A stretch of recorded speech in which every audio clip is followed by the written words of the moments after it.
adalah manhajul hayat, ya, panduan hidup. Karena itu seseorang hendaknya mengetahui bacaan-bacaan atau membaca mengetahui tentang Nabi SAW dengan segala seluk-beluk yang dikabarkan kepada kita, yang sampai kepada kita. Yang terjadi sekarang, seseorang itu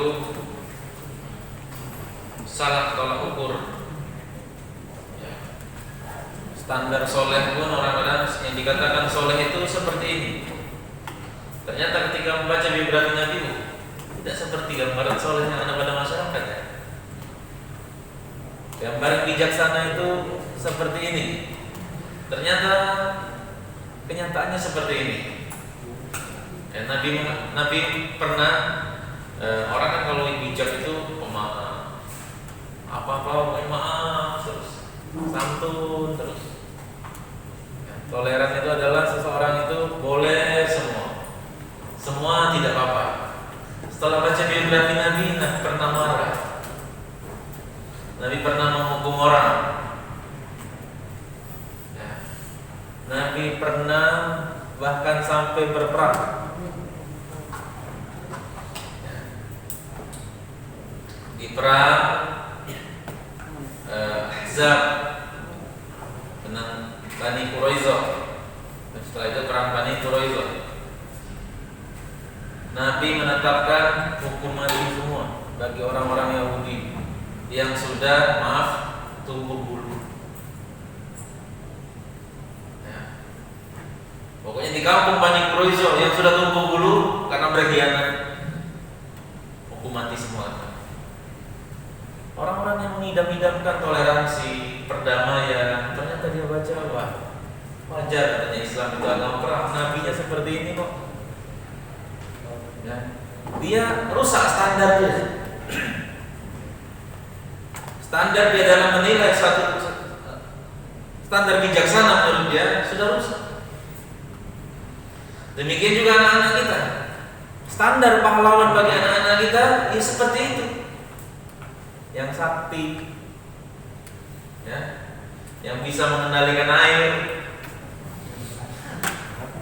ya, makanya punya standar dia mereka. Oleh karena itu solusinya adalah kata penulis di sini, kata Syekh Abdul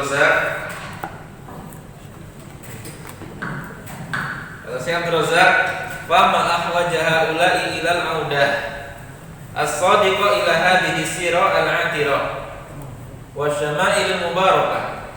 Oleh karena itu betapa butuhnya mereka ini orang-orang yang punya standar yang rusak tadi, punya tolak ukur yang rusak tadi, itu rujuk kembali secara jujur, ya, secara tulus untuk mempelajari perjalanan hidup seseorang yang mulia ini, yang harum perjalanan hidupnya, yang penuh berkah perjalanan hidupnya. Ya. Audah al-sadiq, kembali deh, yang jujur balik, hijrah. Ya. Nah ini mirisnya kita nanti sudah ngaji masih bacaannya belum hijrah, masih baca detektif Conan, masih baca Naruto, belum hijrah bacaannya. Ya. Yang berarti hal-hal yang lain itu di luar agama tidak bermanfaat, kita baca bermanfaat. Cuman yang sia-sia seperti itu sudah tinggalkan. Masih baca Shinchan gitu.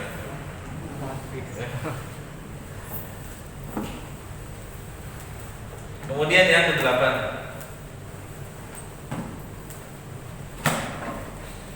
inna ma'rifatahu sallallahu alaihi wasallam min a'zamil umur allati tazidul iman. Mengetahui atau mengenal Nabi Muhammad SAW adalah perkara besar yang dapat menambah keimanan seseorang. Di antara perkara terbesar yang dapat menambah keimanan seseorang. Orang lagi futur baca perjalanan hidup Nabi, naik imannya. Ada orang kok sedemikian taatnya kepada Allah. Ada orang yang dicintai Allah juga pernah ternyata diuji dengan musibah yang berat.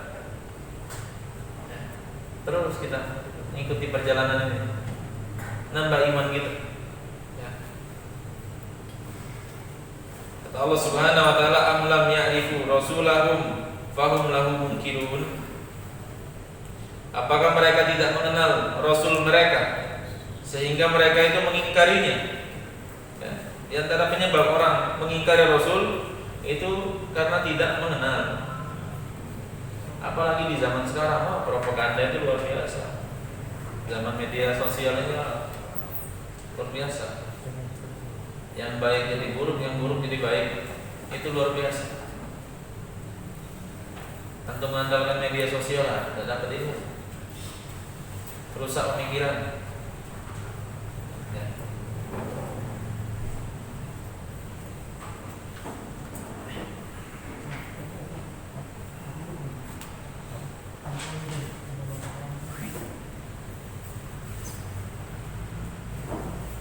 Kemudian hal yang lain yang bermanfaat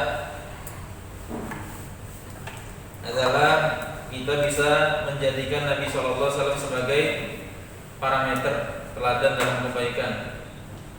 Ya. Itu fahum al-mizan, orang-orang soleh seperti ini, termasuk Nabi kita Muhammad SAW, para rasul itu fahum mizanul rajih. Kata Imam Ibnu Qayyim, mereka adalah tolak ukur, parameter yang kuat. Alladzi ala aqwalihim wa amalihim wa akhlaqihim tazunu aqwala wal akhlaqa wal amal. Dengan ucapan-ucapan, dengan ucapan-ucapan para rasul, perbuatan-perbuatan para rasul, akhlak para rasul, ucapan-ucapan orang lain, ya, akhlak-akhlak orang lain, perbuatan-perbuatan orang lain itu ditimbang, diukur.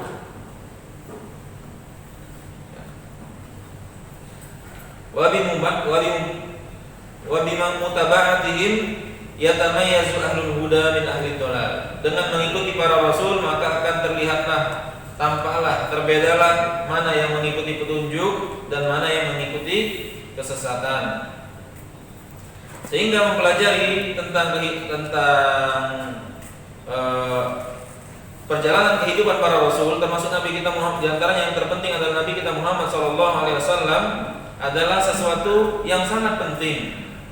Lebih penting dari kebutuhan badan akan ruh, dari kebutuhan mata terhadap cahaya, dan dari kebutuhan ruh terhadap kehidupannya.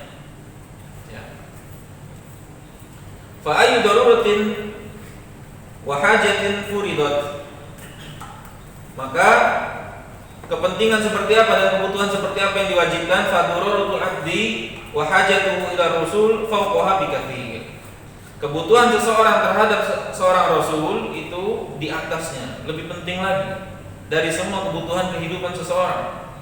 Wa ma dhannuka biman idza ghaba anka hadihu wa ma jaa bihi tarfuhu tarfata ain fasada qalbuka. Ya. Kalau seandainya seseorang, bagaimana pendapatmu kalau seandainya petunjuk Nabi SAW itu hilang sekejap mata saja dari seseorang, pasti rusak hatinya. Ya. Makanya di antara doa kita, ya Hayyu ya Qayyum bi rahmatika astaghits aslih li sya'ni kullahu wa la takilni ila nafsi tarfata ain. Wahai Zat yang senantiasa mengurusi hamba-hambanya, yang maha hidup, yang mengurusi hamba-hambanya, ya Qayyum bi rahmatika astaghits, dengan rahmatmu aku mohon. Ya, aslih nisya'ni, perbaiki seluruh kondisiku, imanku, kesehatanku, ya, rezekiku dan lainnya, semua. Aslih nisya'ni kullah, wala takilni ila nafsi, jangan engkau sandarkan diriku kepada diriku sendiri, tarfata ain, walaupun sekejap mata. Ya, langsung belok kita, langsung turun iman kita bisa. Kebutuhan kita dengan Nabi Muhammad SAW sangat besar. Wasarakal haud idza faraqal ma. Kalau seandainya kita lepas dari bimbingan Nabi Muhammad SAW, kita bagaikan ikan yang terpisah dari air, yang dan diletakkan di wajan penggorengan. Fahalal abdu inda mufaraqa inda mufaraqati qalbihi lima jaa bihi rasul kahalihi li hali bal'adhum. Seperti inilah keadaan seorang hamba yang dia itu terpisah dari petunjuk Rasulnya. Kondisi hatinya akan seperti ini, bahkan lebih parah dari ini. Walakin la yahassuhu bihadza illa qalbun hayyun. Namun tidak akan bisa merasakan kalau hatinya sakit, hatinya mati, kecuali hati masih hidup. Ya. Kata penyair mengatakan wa ma li jurhin bi mayyitin ilahu. Maka luka itu tidak akan menyakiti mayit. Ada orang mati yang tunjuk-tunjuk ini. Tak ada dia mau mengadu. Nah sakit lagi. Sama seperti hati kita. Tak baca Quran, tak mengenal hadis Nabi. Tak mati biasa-biasa. Mati sudah mati. Tak mengenal petunjuk Nabi SAW. Tak ada, dia tidak merasakan biasa baik. Kalau orang mengatakan misalnya kan orang-orang kadang-kadang berbicara tentang pakaian yang syar'i. Wah, masa baru lihat paha saja sudah terangsang, ya kata mereka lemah sekali. Iya, hati kau sakit. Hati kau sakit. Orang yang paham, oh ini maksiat. Saya ingat dulu waktu kuliah itu kalau kajian teman-teman itu jemput ustaz biasa. Ya. Jemput ustaz, itu nanti ustaznya ngomong pas pulang. Kalau kan dulu kalau kajian di antaranya kadang-kadang kajian itu ada yang pagi. Kalau sudah siang nanti ramai. Kalau ustaznya masih bisa ngebut enggak gitu. Banyak pemandangan kalau lambat-lambat. Sampai seperti itu hati orang yang sehat. Ya. Ini tidak dinikmati. Kita harus datang ke tempatnya tanpa ada kebutuhan. Kalau ada kebutuhan ya silahkan. Misalnya kadang-kadang kita perlu belanja, misalnya beli sesuatu ke mall, ada keperluan. Tapi tidak ada keperluan datang ke situ. Ada penyakit. Dan rasa hatinya rusak di situ. Tadi rasa ngebut nggak disuruh. Padahal masalah ngebut. Amal ini bisa hilang hafalan. Jangan ngebut. Itu beda. Ini malah dikatoi. Oh, lemahnya. Baru cek ini sudah terangsang. Misalnya orang mengatakan, baru cek ini sudah connect. Seperti ini hati sakit. Yang mereka tidak merasakan. Tadi seperti mayit yang dilukai, tidak terlalu sulit. Itulah kondisi hati yang mati. Kemudian faedah terakhir di antaranya di dalam buku ini banyak faedah-faedahnya. Ya. Kita mempelajari syama'il Nabi di antaranya supaya kita tahu seperti apa Nabi. Kan tadi saya sudah petakan yang akan kita pelajari ini bukan sirahnya, bukan ghawazi, bukan ghazwahnya, bukan khosoisnya, bukan dalailnya, bukan. Yang kita pelajari syama'ilnya.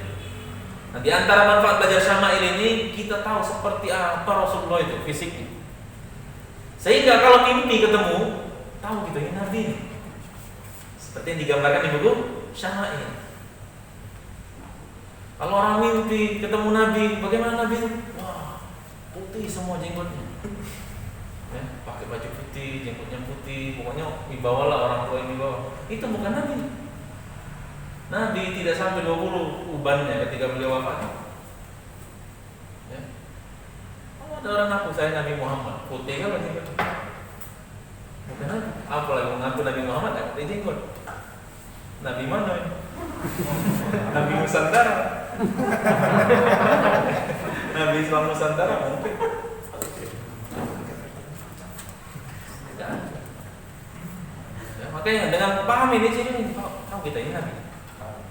Ya, karena setan tidak bisa menyerupai Nabi, tapi setan bisa ngaku Nabi. Ingat itu. Setan tidak bisa menyerupai Nabi, tapi setan bisa ngaku Nabi. Aku Nabi, bisa dia ngaku seperti itu. Tapi menyerupai Nabi tidak bisa. Nah ini diantara faedah belajar syama'il. Ya. Dan nanti kita mulai itu dengan mempelajari sifat-sifat Nabi SAW, sifat-sifat fisik. Di antaranya tinggi badan beliau, warna kulitnya. rambutnya, wajahnya dan lain-lain dari sifat fisik. Kemudian nanti kita belajar tentang barang-barang kebutuhan beliau, barang-barang yang nempel oleh pakaian dan lain-lain. Barang milik beliau seperti pedang, pakaian dan lain-lain. Nanti itu juga akan dibicarakan di Syama'il ini. Ini jam berapa sekarang? Itu yang akan kita bahas di kitab Syama'il. Sekarang kita baca dulu hadis pertama, ya, supaya antum dapat gambaran apa isi Syama'il An-Nabi. Qala musannifu rahimahullah, akhbarana Abu Raja Qutaibah ibn Sa'id an Malik ibn Anas an Rabi'ata ibn Abdurrahman an Anas bin Malik radhiyallahu anhu sami'ahu yaqul, dari Abu Raja Qutaibah bin Sa'id. Ini kalau tidak salah Qutaibah ini pengawal apa orangnya Hajjaj bin Yusuf. Dari Imam Malik bin Anas, Imam kaum muslimin. Dari Rabi'ah bin Abi Abdurrahman, ini gurunya Imam Malik. Rabi'ah itu Ar-Ra'i. An Anas bin Malik, dari Anas bin Malik, pembantu Nabi SAW, Khadimu Rasulillah, 10 tahun jadi pembantu Nabi. Annahu sami'ahu yaqul, bahwa dia mendengar, Anas mendengar Nabi SAW, bahwasanya Anas mengatakan, kana Rasulullah SAW laisa bitawilil ba'in. Rasulullah SAW itu bukan tinggi yang beda dari yang lain, tinggi yang sangat mencolok. Wala biqasir, tidak juga pendek. Wala bil abyad amhaq, beliau itu bukan putih yang putih, benar-benar putih, sehingga tidak ada campuran merah, tidak ada campuran coklat, bukan. Wala bil adam, beliau juga tidak dikategorikan sawo matang. Wala bi ja'dil qatat, ya. Beliau rambutnya juga tidak keriting. Wala bisabti, ba'athahu Allahu ta'ala ala ra'si arba'ina sana. Beliau diutus oleh Allah Subhanahu wa taala di usia 40 tahun. Fa aqama bi Makkah 10 sinin. Tinggal di Mekah selama 10 tahun. Wa bil Madinah 10 sinin, dan di Madinah juga 10 tahun. Wa tawaffahu Allah taala ala ra'si sittina sana. Dan wafat pada saat umur 60 tahun. Wa laisa fi ra'sihi wa lihyatihi 20 syahratan bayda, dan tidak terdapat pada jenggotnya dan rambutnya uban lebih dari 20 helai. Di sini dibahas oleh pensyarah, karena Rasulullah sallallahu alaihi wasallam laisa bitawilil ba'in wala bil qasir. Dijelaskan di sini bahwasanya Rasulullah sallallahu alaihi wasallam itu rab'atun, ay mutawassit baina tawil al-ba'in al-mufrid fitul wa bainal qasir. Nabi sallallahu alaihi wasallam itu tinggi mutawassit, pertengahan, ada tinggi-tinggi mencolok, tak jangkung, tak sampai seperti itu. Nabi sallallahu alaihi wasallam juga tidak pendek, ya. Wa kana sallallahu alaihi wasallam ila tulil aqrab, namun lebih dekat ke tinggi. Ada kan orang itu orangnya tinggi gitu, tapi tidak ada jangkung, ya. Bukan tidak tinggi dia pendek, bukan, tidak tinggi tapi dia ada jangkung. Orangnya tinggi, ada jangkung. Nah, Nabi sallallahu alaihi wasallam itu seperti itu. Fisiknya beliau tidak jangkung. Dan ini diantara keindahan fisik beliau sallallahu alaihi wasallam. Di antara faedahnya itu, kata para ulama, di antara Syekh Sa'di, supaya beliau bisa nengah, ya. Para nabi itu semua secara fisik ganteng-ganteng, secara fisik kuat-kuat. Para nabi seperti itu. Orangnya cerdas-cerdas. Ini para nabi seperti itu. Makanya mereka bisa dengar.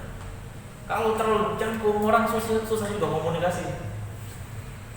Ya, orang susah komunikasi. Kalau terlalu pendek, misalnya cebol kata gitu, hilang wibawa. Mana yang ngaku nabi itu? Hilang wibawa. Ya.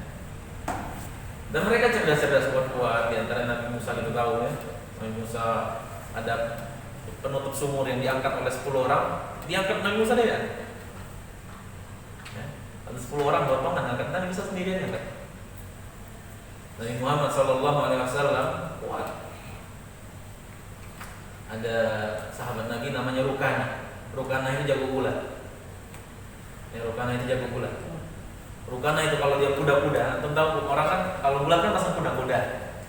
Ya. Nah, dia kalau udah pasang kuda-kuda Rukana ini, dia di karpet kulit misalnya. Karpet kulit ini tarik, sobek karpet. Kakinya tidak goyang. Gimana menjatuhkan orang seperti itu? Kuat sekali kuda-kudanya. Kita sejadah itu ya. Enggak ada sejadah kawan tarik. Kalau terbalik. Ya. Ini Rukana seperti itu. Gulat dengan Nabi kalah dia. Gulat dengan Nabi kalah Rukana. Ulang kata Rukana. Ulang kalah lagi dia. Jadi bukan mau kiri tadi kawan. Nabi menang bukan karena memang kuat.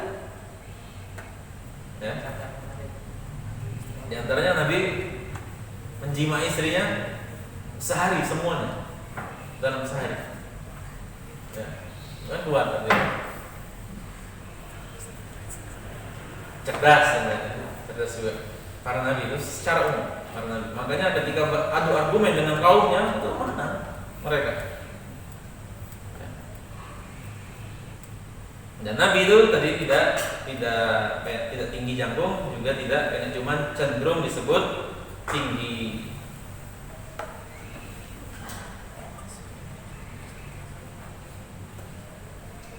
Ya. Al-ba'in di situ maksudnya mencolok, tampak. Wala bil abyadi amhaq, wala bil adam. Ya. Nabi itu warna kulitnya tidak putih yang mencolok. Putih apa dalam bahasa kita? Putih apa? Yang putihnya tahu bahasanya? Yang benar. Orang tua putih sekali tuh. Putih nih orang kita. Nah, Nabi tidak seperti itu kalau. Ya, tapi kinclong. Dan juga tidak sawo matang. Tidak ada coklat, tidak ada. Sampai tidak coklat seperti itu. Tapi putih seperti itu, tapi bercampur. Wala bil adam di situ adalah sawo matang. Wala bijangtil qotot. Ya. Rambut beliau itu bukan termasuk rambut yang keriting. Yang keriting jangtil qotot itu keriting yang keriting seperti itu. Tidak, ya, seperti itu Nabi. Wala bisabti, juga bukan lurus yang jatuh, bukan juga. Ya. Jadi tidak keriting yang nikel seperti Supermi dan kawan-kawannya. Dan juga tidak lurus yang jatuh rambut Nabi itu. Ba'athahu Allah Ta'ala ala ra'si arba'ina sana. Nabi diutus pada usia 40 tahun. Fa'aqama bi Makkah asyra sinin. Tinggal di Mekah selama 10 tahun setelah diutus. Nah, ini perlu tafsir. Ya. Karena yang kita ketahui berapa tahun? Nabi di Mekah 13 tahun. Kok Anas ngomong 10 tahun? Di Madinah 10 tahun. Wafat 60 tahun. Ya. Pertama, di sini ada kemungkinan. Ya, yaitu disebutkan wa yuhmal qawluhu min man qala asyra sinin ala muddati idhari nubuwah, yaitu masa-masa dakwah terang-terangannya itu 10 tahun. 3 tahunnya di dakwah sembunyi-sembunyi. Yang tafsiran pertama. Tafsiran yang lain, wadhimu min hadza ayyuhmalu qawlu man qala asyra sinin ala makana ba'da nuzulil muddatsir. Ya sama, setelah turunnya surat Al-Muddatsir itu baru 10 tahun.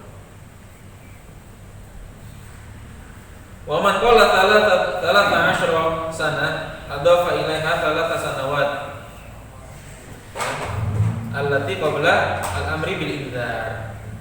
Ya, siapa yang mengatakan 13 tahun, 3 tahunnya itu adalah sebelum turun surat Al-Muddatsir yang memerintahkan untuk dakwah secara terang-terangan.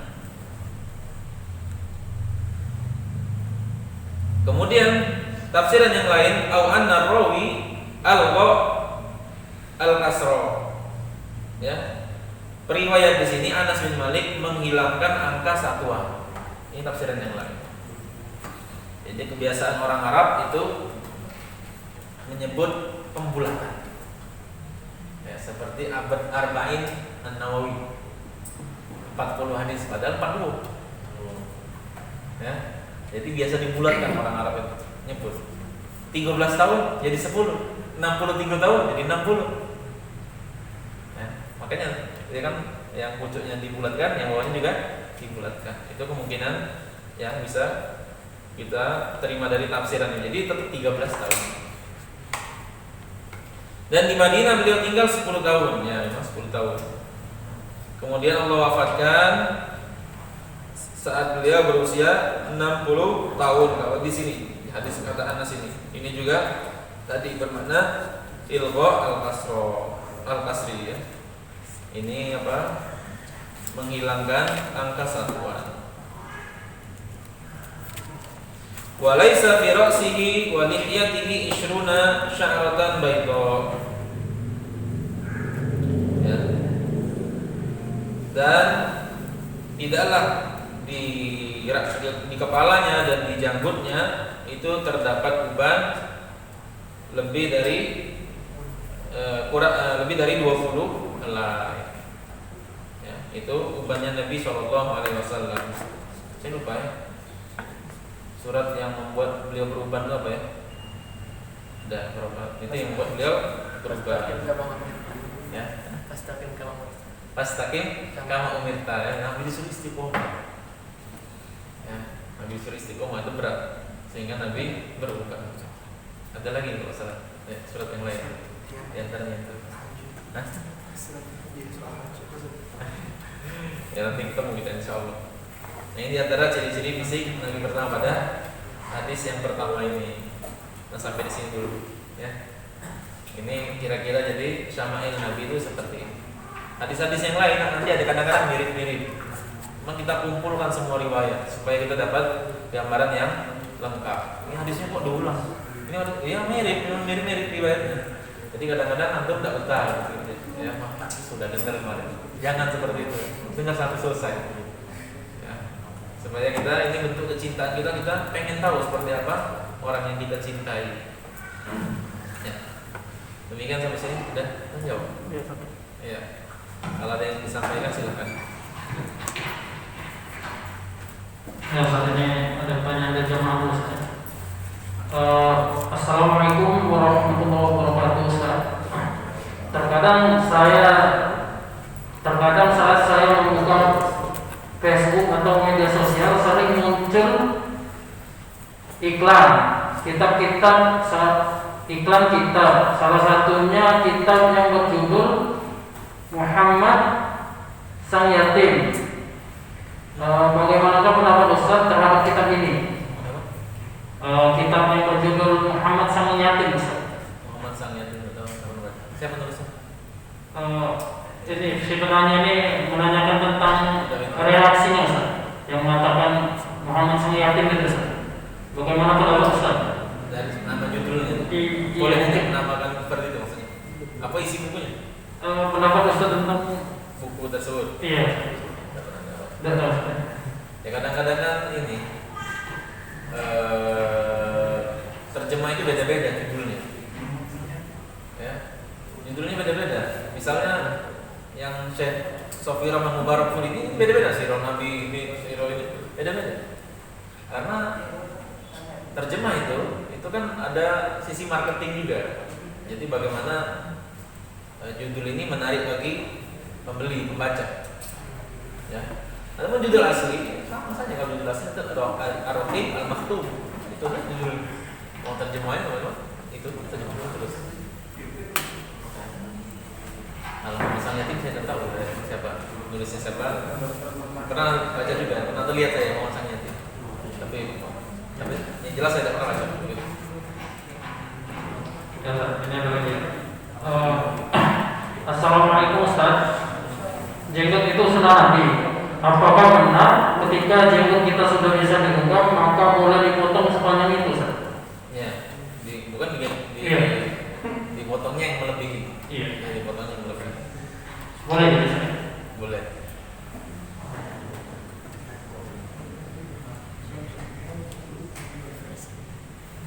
Dari jemaah ada yang mau bertanya, silakan. Berkaitan tema.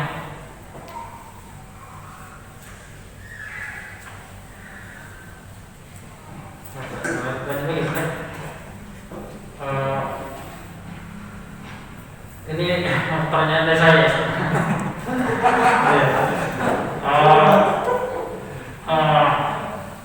Apakah Nabi itu pernah berambut panjang, Ustaz? Dan ketika kita mengikuti Nabi berambut panjang, apakah itu termasuk mendapatkan sunnahnya, pahala sunnahnya? Nanti aja kita bahas ini, ada nanti rambut Nabi. Ada rambut Nabi nanti. Yang jelas ada Nabi ada namanya sunnah jibliyah. Sunnah jibliyah itu kebiasaan Nabi yang itu bukan bagian dari ibadah. Seperti Nabi suka makan apa, ya, itu bukan bagian. Kalau kita tiru, itu artinya bukan pengertian sunnah yang seperti dalam pengertian hadis yang jadi syariat, tapi tidak, itu jibliyah, manusiawi saja. Nabi suka pakai baju apa, pakai sendal seperti apa, misalnya gaya rambutnya seperti apa, itu jibliyah. Karena Nabi ketika masuk ke kota Mekah, Nabi rambutnya kepang 3. Apakah itu sunnah? Oh, repot kalau sunnah. Kalau kita lakukan di kepang dulu. Ya, cukup sampai di sini saya kira. Ya, saat ini tadi ada penjelasan dari jamaah yang tentang kitab Muhammad Samiyati itu. Karangan dari Profesor Muhammad Sami Said. Iya, sama ya. Profesor Dr. Muhammad Sami Said. Enggak tahu, Ustaz. Ya, kita coba. Yang jual buku itu di Bukit itu ada. Ada. Ya, kita cukupkan sampai di sini. Mudah-mudahan kajian kita ini bermanfaat dan menambah keimanan kita dan takwa kita kepada Allah Subhanahu wa taala. Kita tutup dengan doa kafaratul majelis. Subhanallah wa bihamdika